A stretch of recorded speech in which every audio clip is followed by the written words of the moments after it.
Ever wonder why history seems to echo in today's markets? I'm Jonathan. Let's break down the classic cycles, where point A marks the start, point B reveals the turning point, and point C shows the outcome. You'll see how smart forecasting spots whether markets rise, fall, or reverse. Want to forecast with confidence, not guesswork? Join the International School of Forecasting. Find the link in the channel description. Get complete, detailed market forecasting. Start making every cycle work for you today. I'm going to always assume that when I start talking about this that you understand what I'm talking about, but if not, I'm going to explain it again. We always have point A, for those who are not following along. Then we have point B, and then we have point C. Point A is always the start of the cycle, okay? So this orange line here is point A. That's point A. And then we have point B, and then we have point C. Point C is the end of the cycle.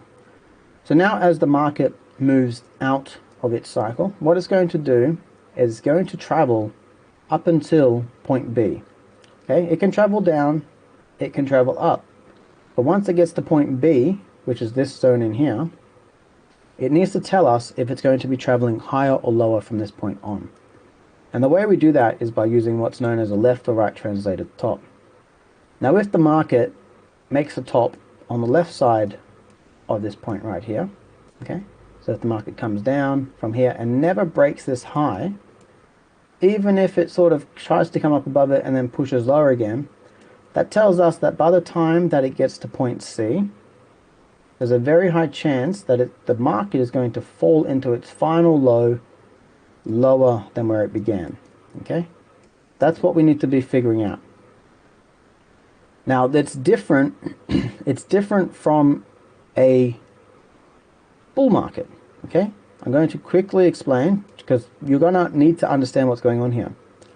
We have an ABC again, then we have the trend.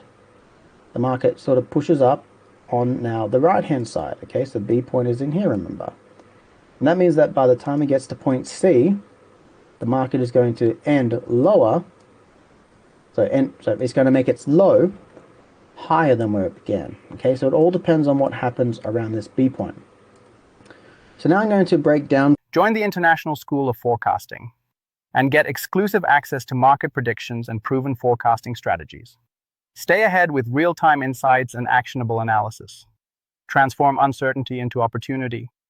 Start forecasting future like a pro today.